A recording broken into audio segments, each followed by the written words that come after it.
Don't blink, it's your boy Ink. Welcome to another show.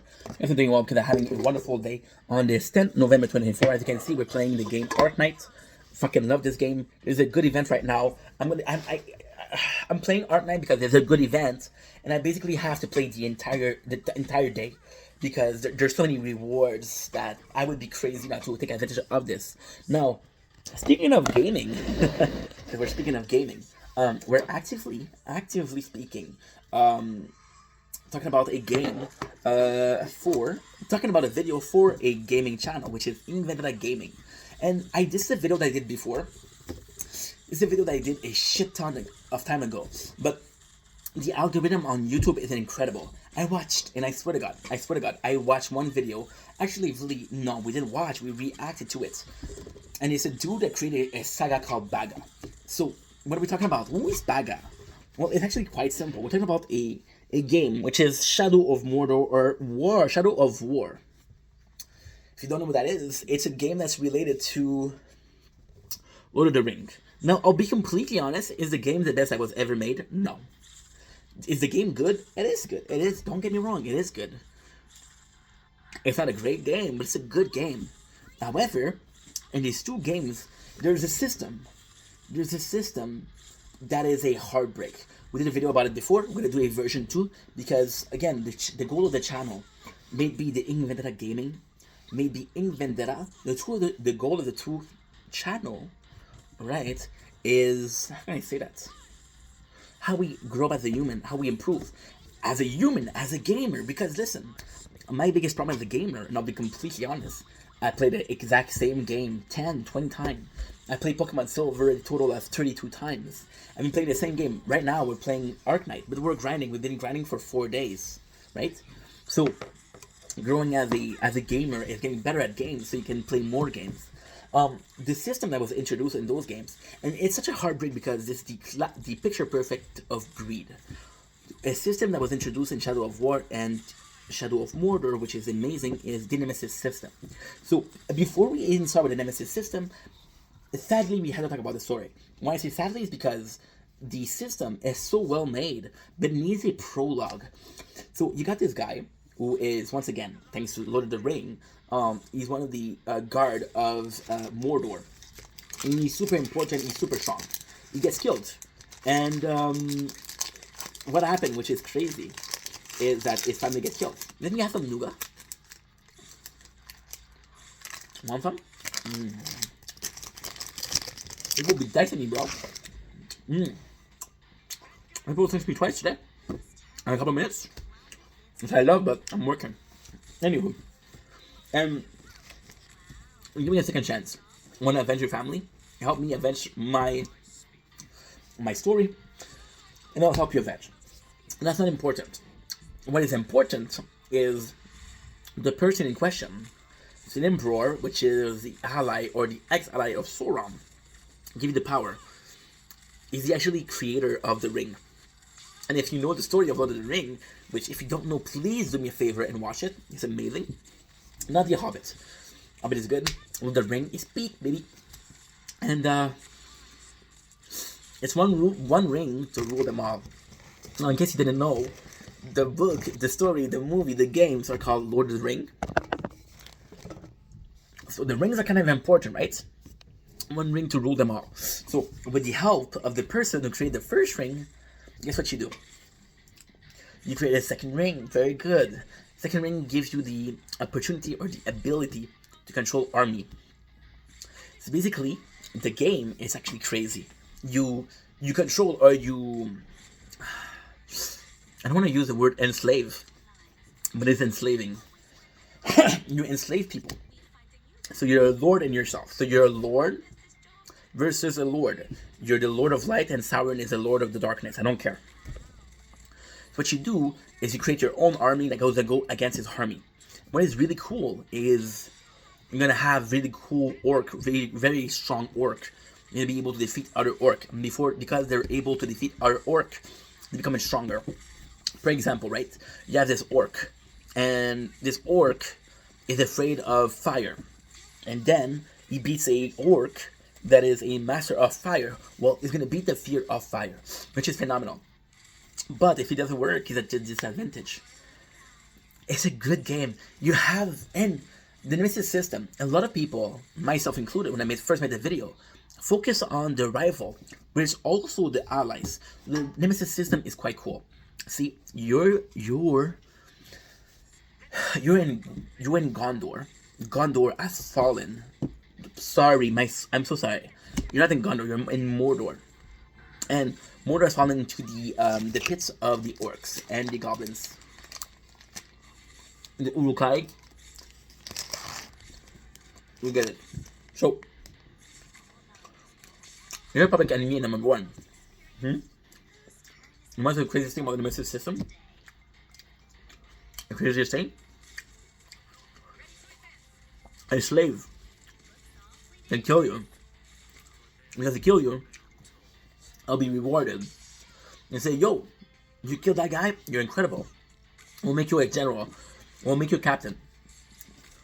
And what's cool with that is the more it kills you, the stronger it becomes. So the nemesis system was, I have these enemies, and if they kill me, they really kill me. Now technically speaking, okay, the nemesis system was more than that. Technically speaking, you would have, and this is very, you have to look into the code of it. Technically speaking, any orcs can kill you. Any orc can be a captain, right?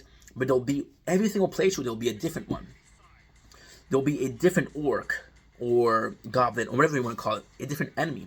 There'll be a nemesis. So it's going to be super strong, and no matter how often you kill him, he's reviving. It'll revive. It'll revive stronger. So now I know what you're saying.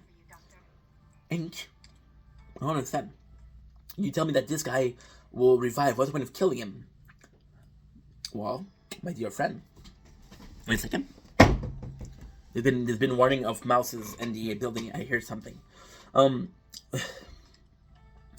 you die, you're able to revive. So they're following you.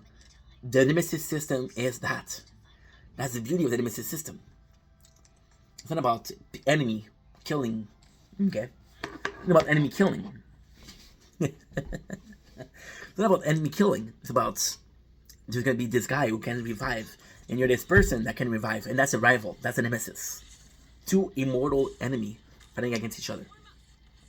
Now, there's another part with the nemesis system that's very, very important. The allies. You'll have mission where one of your ally, right, will. It's a very complex game. It's a very complete game. You'll have mission where this certain ally, oh, he's in danger. He's gonna get killed. You have to help him. Okay, I have to help him. And if you don't help him, if you skip many of these missions, you'll have places where you get betrayed. So basically, what you're doing, the whole game is, again, you're going against Sauron. Sauron, biggest strengths, he has an army, but he also has stronghold. What you can do is you can conquer stronghold, and when you conquer stronghold, your army will take place. There will be stronghold versus stronghold. So what you do is you control orc. You are becoming spies. They'll go inside the stronghold and destroy it from within. So the more you don't help your friends, your allies at the very least, the more they can betray you. They can betray you. It's like, you know what? Fuck you. You didn't help me when I needed you. I'm not going to help you. Right? They break away from the spell of enslavement, which is cool. And the best thing about this is when you do help your friends a lot, you're in a position where you're about to get killed. One of the orc that you control will help you. He will come and say, hey, I'll save you. Now, ultimately speaking, this system is nice. This system is just nice. It's fun, but not more than that, not less than that.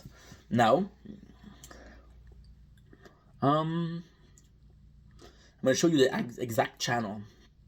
Baga the slave. The exact channel is fuck Asterix.